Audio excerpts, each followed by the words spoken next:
A műsor támogatója a Hedó Kft. Az út, ami összeköt. Támogatunk a játéknet.hu. Játékok bombaáron a netről, akár másnapra.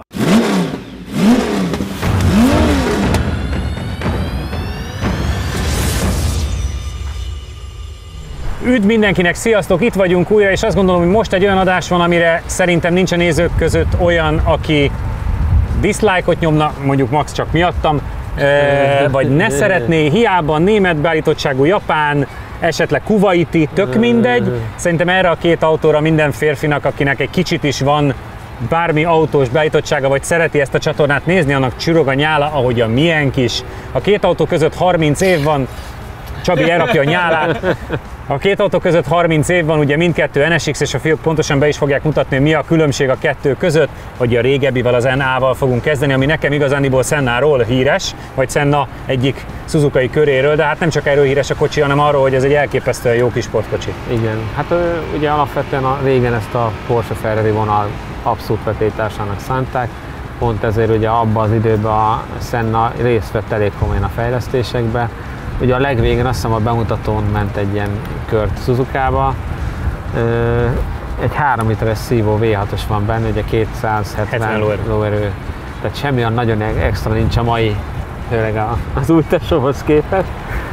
De mégis ugye ez egy ilyen nagyon jó súlyelosztás, aztán pont 50-50, meg tényleg ez egy ilyen legendásan jó sportkocsi. És ami tényleg nekem még most is meglepő, hogy ezekkel a mai napig pályáznak és bírja, és semmi a baja. Is. Igen, azt mondja, Nankang szemiszlik van rajta, és azt mondja, hogy pályázik vele, az összes idejét tudja a környékbeli pályákon, és azt mondja, hogy 0-4-et tud, 5 éve megy, és azt mondja, 0-4-et tud a ringen. Csabi, át is fordulok hozzá, hiszen az idő alapvetően mi tudjuk, hogy nem egy rossz idő. Egyáltalán. Főleg, hogy egy utcai autó van. Utcai autó, és ahhoz képest a 270 lóerő az nem annyira egetrengető már manapság. De nem tudom, azért emlékszem gyerekkoromban én is az autókatalógus meg az autós újságokban csurgattam a nyálamat ugye a nagy japán sportautókra, ugye a 3000 GT, a Toyota Supra, illetve a Honda NSX. Ugye ezek olyan legendák, amelyek azt gondolom, hogy tényleg ilyen bakancslistás, hogy próbáljuk ki. Most 3000 GT volt már itt. Így van. Supra meg lesz. Supra lesz. Oké, óriási dolog, hogy kipróbálhatjuk ezt, úgyhogy nagyon kíváncsi vagyok rá. Ilyenkor, amikor ekkora kuriózum, vagy érték, vagy különlegesség van a kezeitek között, nem remeg jobban a láb, mint mondjuk lehet, hogy egy modern értékű, nagyobb értékű, de 8-900 lóerős autónál? Vagy csak ugyanannyira izgalmas? Én inkább így megtiszteltve érzem magam, hogy egy ilyen autóval mehetek. Ha valaminél remeg az áv, az akkor egy ilyen VRC inkább, ami 5 darab van a világon, és gyorsan kéne vele először is menni. Megijednénk, hogy ebből hány darab van így Igen, egyébként én nézegettem egy időben, hogy valahogy beszerezni egyet. Akkor még egész olyan értéke volt, hogy elérhető, most már nem. Tehát, hogy igen, tehát, hogy én örülök neki, meg egy ilyet igazából nincs szívem annyira határon gyilkolni. Persze próbálok vele gyorsan menni, de és külön a tulaj fel is húzta rá a figyelmünket, hogy ezt forgatni kell. Tehát ez 8001-ig el kell forgatni, mert ott megy nagyon, hogy ez még a régi VTEC motor, tehát egy váltis vezérlést, és akkor ott a felül meg elmegy, eszméletlenül megy. Kell melegíteni, a szemiszlikje miatt is, meg egyébként is mindketten szokjatok hozzá, játszátok el, hogy ki fog kezdeni, és nyilván az többet melegít, aztán utána a második pilótának is lesz lehetősége bemelegedni benne. Én megyek meg szívesen. János, akkor indítsd el a játékot. Addig én belenéztem a Honda listánkba, és a 15. meg a 16. Honda menésünk lesz. Nyilván az A7-es Typer versenyautó vezet 46.710-zel, és utcai Typer pedig 47.292. Ugye az egyébként összességében a kétkerekes idők között is egy nagyon jónak számít. Igen. Gyakorlatilag csak a Trofier jobb nála, ha jól emlékszem. Úgyhogy azért az... Nem tudom megmondani, hogy hova kéne várjuk az NSX-et, az az igazság, legalábbis a régit gőzöm sincs, hogy hova kéne várni, bár hozzátéve azért a hungaringes ideje azért az elég jó. Igen, ez egy jóval kisebb pálya, és jóval több a nehézség neki, hogy kanyarodni kell sokat, de 0-4 azért az egy nagyon jó idő. Az nagyon jó idő. Hát, ha abból indulunk ki, akkor itt most fogunk meglepetést okozni magunknak. De hát tényleg ez ránézésre, hogy ez itt gurul, csoda. Milyen eszeveszettül lapos. Igen. Baromi lapos és baromi széles. Nagyon tetszett ez gyerekkoromban. Most is szép, de hogy emlékszem, hogy napokat nézegettem az újságot. Abszolút. Meg most, ahogy említetted ezt a gyerekkorunk játékait, tényleg akinek ez volt az autós kártyában, az mindent vitt. Az mindent vitt, igen. Nagyon durva. Ugye 90-es évek elejét írjuk, ez 92-es a kocsi. Igen, 92-es, tehát pont mondták, hogy 30 év van a két autó között, azért az nagyon durva. Mennyire durva. És tényleg, hogy egy ilyen korú, ilyen értéket és eszmélyértéket képviselő technikával a tulaj mosolygó szájjal száll ki, és mondja, hogy 5 éve pályázom vele, mert hogy ezzel érzem jól magam. Ez milyen menő lehet. És egyébként, amit még mondott, hogy ha épeszűen pályázol vele, akkor nem igazán kell plusz törődést ráfordítani. Tehát, hogy normális viseletben bírja azt, hogy pályázol vele. És ez azért durva. Igen, meg azt, ha végig gondolod mai autóknál, mikor lesz ilyen? Ja, attól tartok soha. Igen. Attól tartok soha, azért manapság már nagyon kevés autóra meri azt mondani a gyártó, hogy ezt vihet egy nyugodtan pályára, ezt kibírja. Meg hogy 30 év múlva kihozod egy versenypályára, szemiszni kell, és lehet 8000 kettőig forgatni. Igen.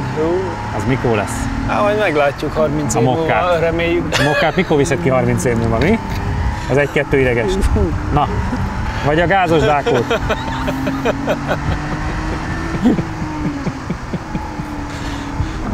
Jó, hát azok újkorukban se NSX szintet képviseltek, vagy képviselnek. De majd 30 év múlva. Majd 30 év múlva, akkor igen. Hát. Csoda formája van. Ebből egyébként volt azt hiszem targa kivitel is egy ilyen. Én is úgy emlékszem, igen.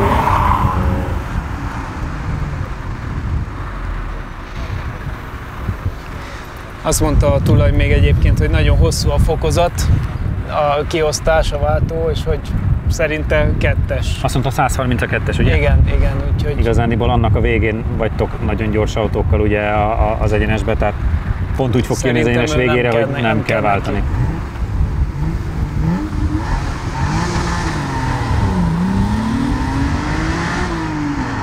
Elment a rajtból. Igen. És viszonylag gyorsan történik a kanyar.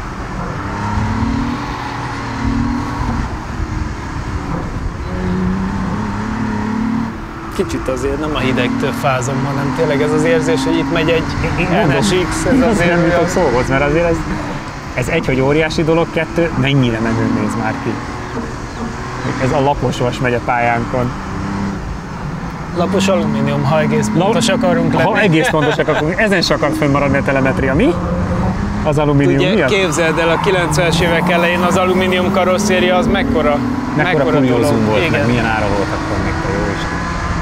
Tényleg 2-es. Tényleg 2-es, nem kérte a harmadikat. És 106. Azért az nem rossz szám. Az nem rossz szám a 106. Hát mondjuk fordul gyorsan, az látszik. Igen. Tök érdekes, hogy látva a 270 lóerőt, hogy nem az egyenes az előnye, hanem gyorsan fordul a kanyarokba. Főleg valószínűleg a Semi-Slicknek is, meg szerintem a súlyelosztásának köszönhetően.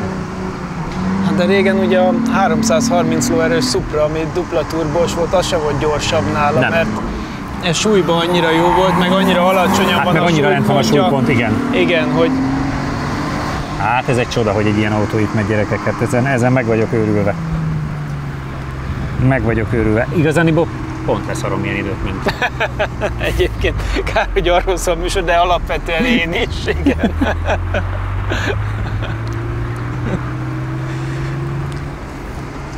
Várjál, adott rögzítés. Tényleg. Ajjajjaj. Na, pedig hát kisütött a nap. Igen, a napon 26,9, de árnyékban csak 22. Szerencsé, hogy a pályán napon kell menni. Napon kell menni. Időmérés, első kör 47,096 ezer. Hoppá! Akkor utcai autóból a leggyorsabb Honda. 68 másodperc. Hoppá! 981 ezer. Hoppá! 47,0. Kis kuplungó illatot élnek. Igen. Rajtra figyelni kell. Igen. Gurulok vele egy kört, jó? Mindenféleképpen. Hát meg egyébként is szólj meg. 47,096, az azt jelenti, hogy a leggyorsabb utcai Honda, mert ugye 2,92 a Typer, és csak az A7-es versenyautó van egy picit előtte. Abszolútban pedig nagyon vicces, a másik nagy kedvenced az RCZR mellett van 4000-del.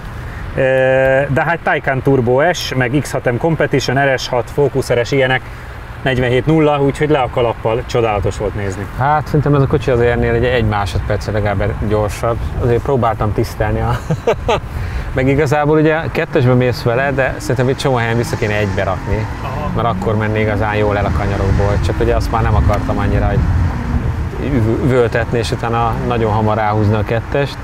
Így ugye egy picit gyenge egy csomó egyenesre, ahogy ráfordulsz, és utána indul meg, amikor elkapja. És ott utána felül nagyon szépen megy, meg gyönyörű a hangja. És milyen az élmény egy ilyen autót vezetni? Nagyon jó, ugye ez sokkal nehezebb kormányozni, ezekben még nincs olyan őrült szervó rásegítés, plusz még ugye még semi-slick van rajta, ami most már második kör fele már elkezdett jól tapadni is.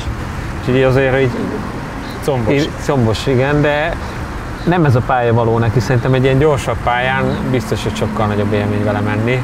Mert ott azért még jobban kijönnek szerintem a nagysebességű kanyarokban nagyon stabil lehet. Hát olyan széles és olyan lapos. Igen. Csabi, melegíts egyet, akkor te is, meg szogd meg. Igen, szogd meg, mert olyan más. Szogd meg, mert más, és akkor utána mehetsz vele. Hát de figyelj, 47.0, hát azért az egy nagyon jó idő. Az a furcsa, hogy gyakorlatilag egyesbe vissza kéne egy csomó helyen tolni. Az van, hogy 47.0-ban van 10 autó, és az úgy kezdődik, hogy 488 GTB. És annál csak 600-addal megy lassabbat. Úgyhogy most a tulajra nézek. Le a kalappal. Le a kalappal. Úgy van, hogy 488 GTB az 47.024, a 458 az 47.078, az meg 47.096. Tehát a 458-nál meg már csak 200-addal lassabb. Igazából már a lassítót a sikánban nem úgy veszed egy ilyen autóval. Persze, már ott vigyázol rá. Igen. De fél kívülről, hát a könyvbe lábad a szemem, hogy tényleg mintha agyon csapták volna egy ilyen kilapított csótány, olyan lapos, olyan széles. Eszeveszető jól néz ki. Na figyeljünk, lássuk.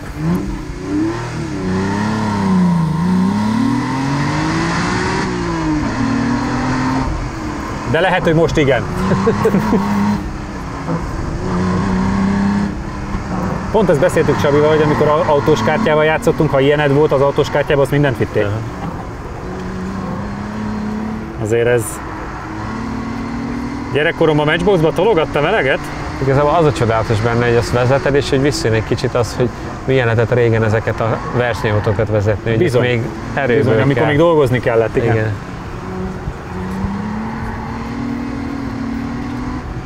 Meg az, hogy egy ilyet ideadnak a srácok, meg egy ilyen itt megy a pályánk, ez nekem fél akkora élmény. Hát milyen menőn néz már ki.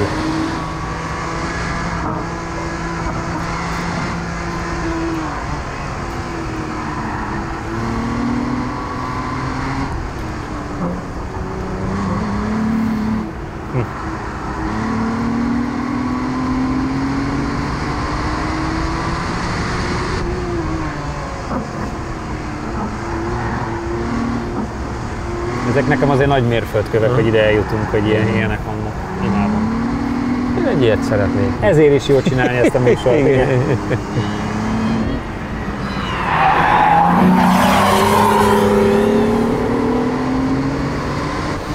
Fenomenális, tényleg.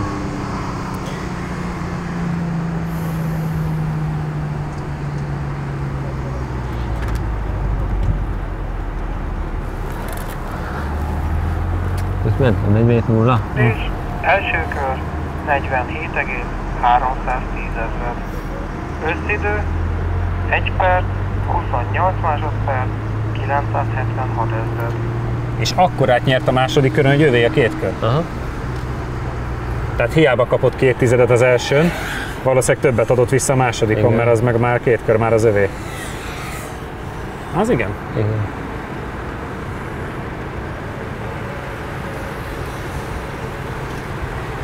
2,5 kaptál az első körön, viszont a másodikon meg olyat rávertél a Jánosra, hogy a két kör meg már összességében is a tied. Úgyhogy maradtunk egy körön 47.0-nál, de hát csodálatos volt alattad is nézni. Milyen az élmény? Egész elképesztő, tehát tényleg Szerintem olyan, mintha semmilyen szervó nem lenne egyébként benne, hogy szinte legyek, tehát nagyon-nagyon birkózós ezekkel a gumikkal, de elképesztő a tapadás.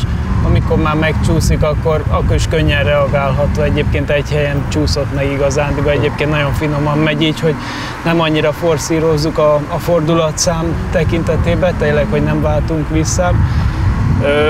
Nagyon szépen megy, és nagyon egybe van az autó, úgyhogy... Súlyelosztásra, tehát milyen érzés? Hibátlan. Mint az álom olyan, szerintem. Én azt gondolom, hogy az idő is ezt mutatja, de hát tényleg itt az a legnagyobb álom, meg nagy köszönet, hogy itt van a kocsi. Úgyhogy innen is köszönjük a tulajnak még egyszer. És akkor ugrunk 30 évet az időben, mint Marty McFly, de véletlenül sem 2020-ban, mert azt ugye tudjuk, hogy oda nem ugrunk, hanem 21-be, és már is megnézzük, hogy mit tud ugyanennek az autónak a legújabb változata. Támogatunk a játéknet.hu. Játékok bombaáron a netről, akár másnapra. A műsor támogatója a Hedó Kft. Az út, ami összeköt. Megsérült a szélvédőd? Az Xon Kft. Nálad a helyszínen megjavítja. Támogatónk a Data Expert. Adatokat csak tiszta forrásból. Látogatószámlálás, 95% feletti pontosság, nagyvállalati referenciák az Xperion-tól. És akkor ugrottunk az időben, Csabi, mutasd be kérlek ezt a modern, és ahogy előbb beszélgettük narancsárgában, igen, feltűnő, mondhatnám már csak parasztszínű, nagyon komoly kocsit. McLaren színű. McLaren színű? Hát egyébként megtévesztően hasonlít akár egy McLarenre is, de nem tudom, hogy hova van a rendeltségi viszony, tehát nem szeretnék sorrendet állítani. Hát ő az utód, a közvetlen utód, ha úgy tetszik, mert azért a kettő között hiába telt el sok idő, nem volt köztük semmi. Itt azért már a modern technológia megmutatkozik, hiszen itt van egy V6-os motor, ami 3,6 literes és biturbo motor, de van 3 elektromotor is benne azért a biztonság kedvéért. És akkor ezeknek az egyvelege hajtja az autót, közel 600 lóerő a rendszer teljesítménye, 9 fokozatú dupla kuplungos váltója van, semi-slick gumi, csak kedvünkért egy szinte új semi-slick gumi került az autóra. Hát valószínűleg ez azért egy űridőt fog menni. Bődületes számok. Igen. Mondjuk el, hogy a gumi meg méri egy hőmérsékletet, de mondjuk el, hogy a gumi egy olyan semi-slick, amivel talán még nem is mentetek, ez P0 Trofeo R. Csabi már azt hiszem valaki próbált ilyet. De hogy itt szerintem még talán nem mentünk itt érni. János, te mit vársz ettől a szörnyetektől? Hát, hogy felszállunk vele, úgyhogy én ki is kértem Feri helytől az engedélyt. Az engedélyt, hogy ugye 3,3 fő 100-ra segítsége, ugye a két elektromotor elől ráhajt, azért újat megy, hogy tényleg be kell melegíteni jól, és akkor utána hát bármire képes lehet, akár még a leggyorsabb utcai autós idő is, mivel ennyire ugye erős is, meg ugye minden kereket hajt, meg ugye hát lapos, jó a súlypontja szerintem. Csabi, szerinted van esély? GT-re már is megvenni? Hát sosem mentem ilyennel, tehát nem tudom megmondani. Az elődjével mondjuk már igen, de kiindulva, hogy az akkor mit tudott, hát van esély. Nem rossz. Játszátok le, és akkor majd tényleg itt hajtást is kell 27 melegíteni. fok a napon. 27 fok a napon. Az eddigi legjobb a környezet az elmúlt időszakból. Kimenjen. Megyek én. Jó. Megpróbálom. Melegítsd meg jól, és akkor gyere majd vissza és nézzük meg, hogy akkor minden LED úgy világít, ahogy kell. Igen? Jó. Minimum 2 kört melegít. Olyan szempontból ugye nem az utódja, hogy ennek volt a nem bukólámpás verziója is. Igen. Azért NA, ez meg NC. Igen. Tehát, hogy így. De igazániból formában az alapvetően egészen hasonló. Ugye ezekből ugye nekem az a B verzió, ami targatetősből volt elérhető, igen. Nekem az nagyon... Hát nekem ez egy csoda. Hát ez az. Nyilván a másik is. Az majd, ha 30 év múlva ekkora legenda lesz, akkor... Igen. Főleg, hogyha mondjuk a Verstappen menne vele egy komolyabbat valahol, akkor igen. Lenne emlékünk is 30 év múlva. Öreg emberként. Amiket a Verstappen mentem még fel az NT-vel. Portimaóba. Hát reméljük még ilyet tudunk. Jani bátyám, hova tettem a fogaimat? Ja, a pohárba, az asztalra, tényleg. Remélem, hogy ilyet még tudunk sztorizni majd. Hát én is. 30 év múlva. Hogy még kiadja. Amikor a két NSX-szel mentünk. Igen, azt gondolom, hogy ez az adás, meg ez az emléked most egy pár hónapig még most kitart, nem? Hogy amikor a két NSX-et hozták a fiúk. Remélem, hogy a nézőknek is az most egy akkora dolog. Mind nekünk. Igen.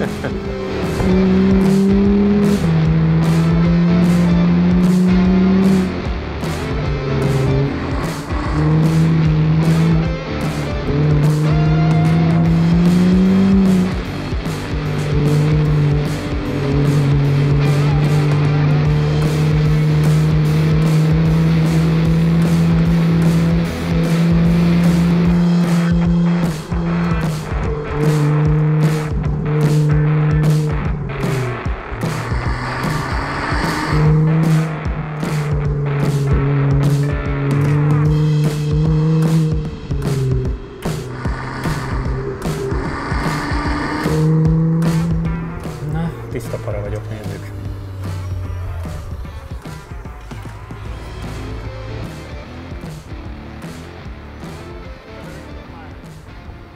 Hogy veszik a lelátóról? Mindenki fölállt a lelátóra. Igen. Az üres lelátó, ami majdnem tele van, igen.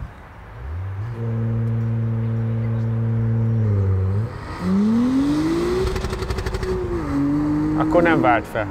Nem sokat gondolkozott a rajtnál, na, legyünk őszinték. Jézus Isten!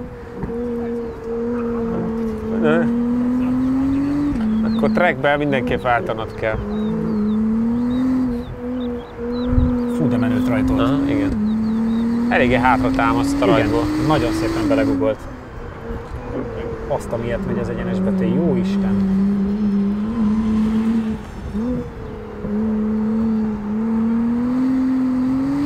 Ott is kicsit kúszik. Igen.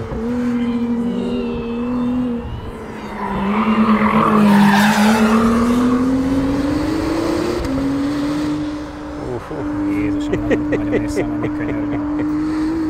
Atya úristen, nagyon durva.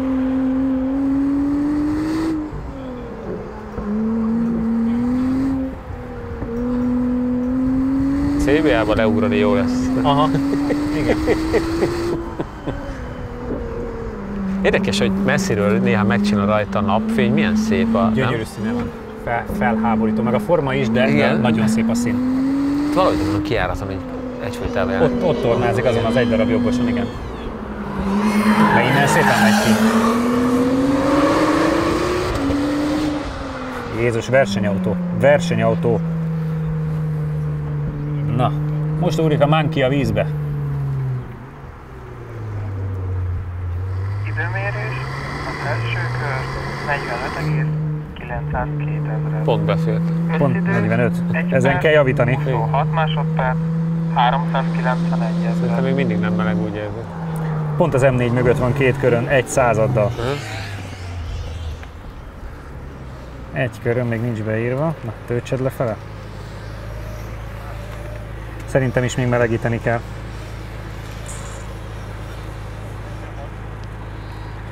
$45,900.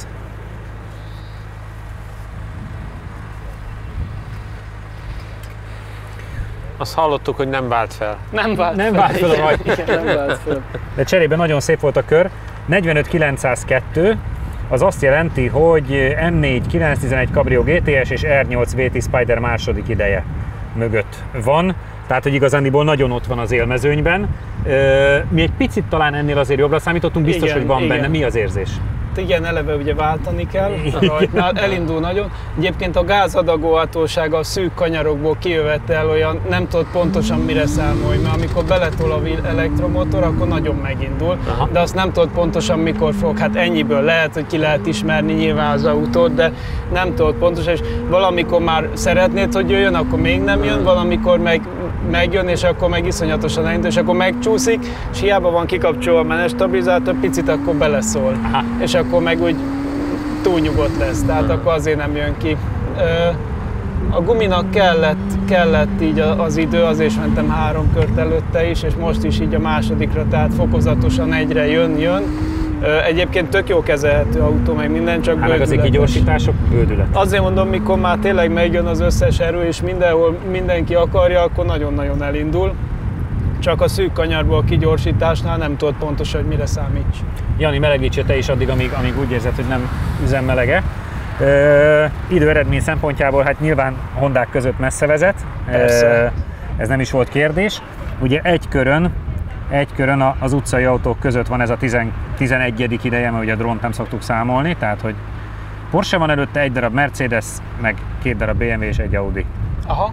Tehát, hogy azért ez... Hát igen, tehát eleve a váltás is, hogy nem váltott bele, mert egyébként nagyon elindul a rajtból. És az érdekes, hogy nézd meg itt is mennyire kijön az, hogy a 2 kör a gyors autóknak kedvez, hogy majdnem 2 kap az M4-től egy körön, viszont ezt lecsökkented egyetlen századra 2 körön. Úgy, hogy a sikánon csak úgy észre mentél át, láttam. átovatoskodtam. De hogy ez is mutatja azt, hogy a 2 kör meg már mennyire sokat segít az igazán gyorsabb autóknak. Pedig hát az M4-et sem nevezhetjük egy lassúnak. Hát nem.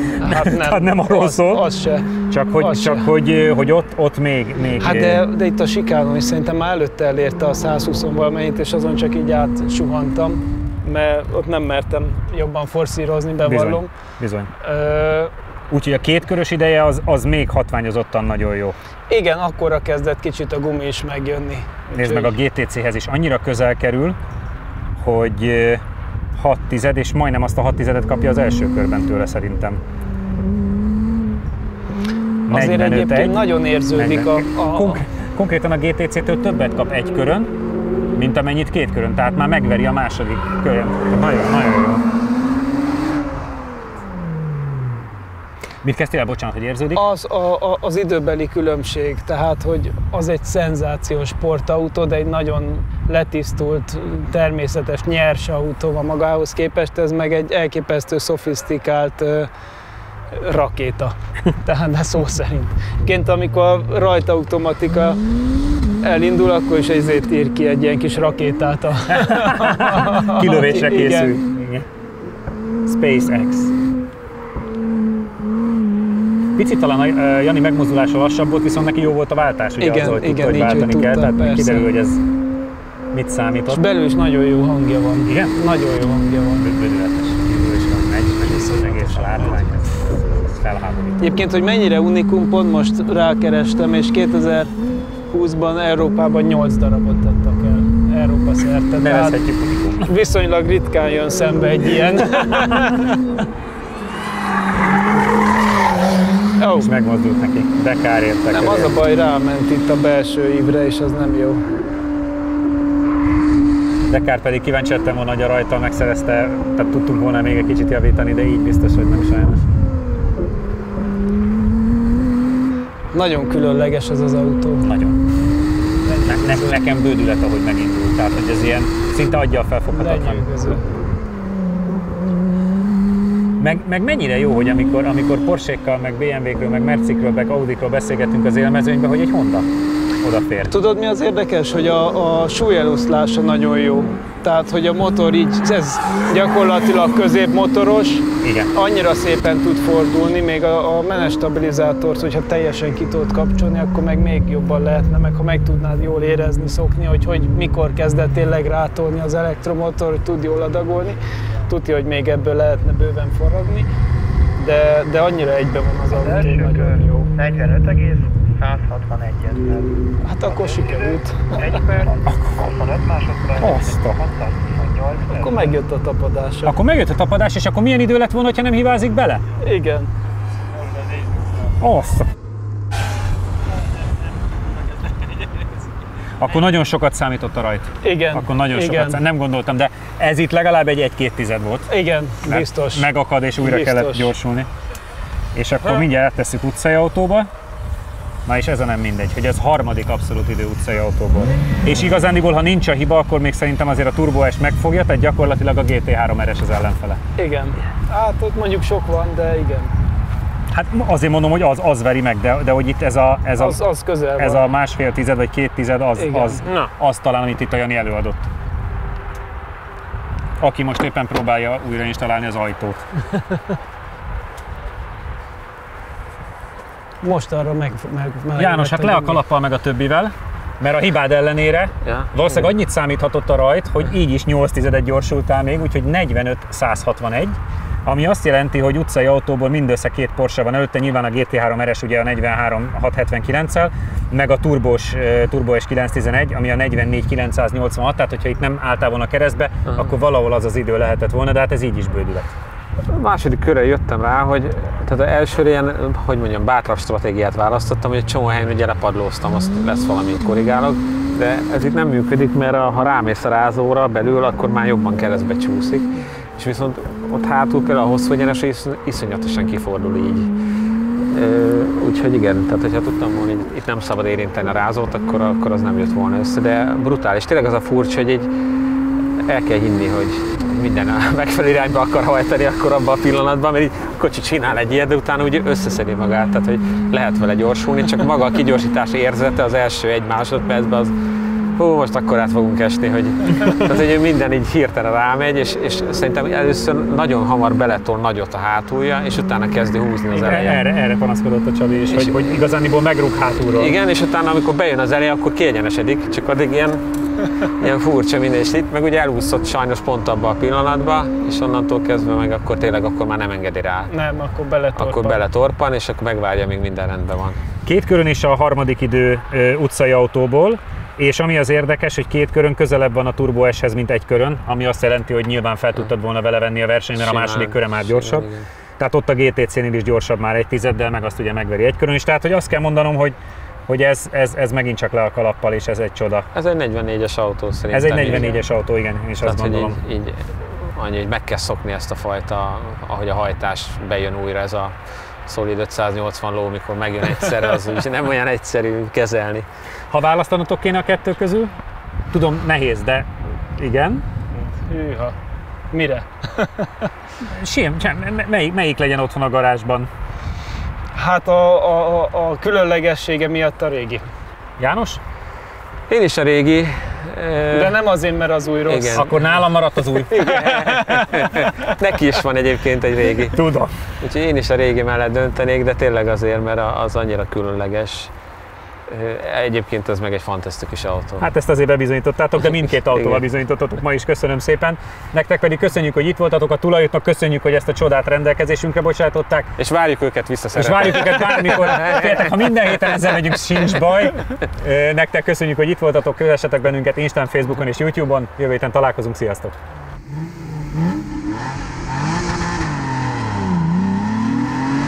A régi NSX óriási kedvencünk volt, ezt gondolom mindenki jól látta, de az eredményei sem annyira rosszak, amiket a telemetria mutat számunkra. 3,1 másodperc alatt eléri a 60-as tempót Csabi alatt, a maximális gyorsulás 0,8 G, míg a maximális lassulás szintén Csabinál 1,2 G. A kocsi legnagyobb sebessége a második kör egyenesében alakul ki 123 km/h-val. Nyilván a teljesített időeredményekből rögtön tudni vélhető, hogy az új NSX sokkal jobban teljesített régi társánál. A különbségek mérvadóak. 2,3 másodperces a gyorsulásunk, ami ugye 8 másodperccel gyorsabb a régi verziónál. Mindkét pilótánknál 1 G-s a gyorsulás a rajtban, és ugyanúgy, mint a régi változatnál, az új is 1,2 G-vel lassul. Picit jobb az oldalgyorsulási értékünk, mindössze 0,1 G-vel előzi meg régi társát az új NSX, így az értéke oldalgyorsulásban 1,3 G. Óriási a különbségünk a maximális sebességben is, amely az új autónál szintén az egyenes második körében van 138 km/h-val, azaz 15 km/h-val gyorsabb régi társánál. Ha még nem tetted meg, most azonnal iratkozz fel a csatornánkra. Nyomd meg hozzá a kis csengőt, és így nem maradsz le a Lap Timing adásokról sem.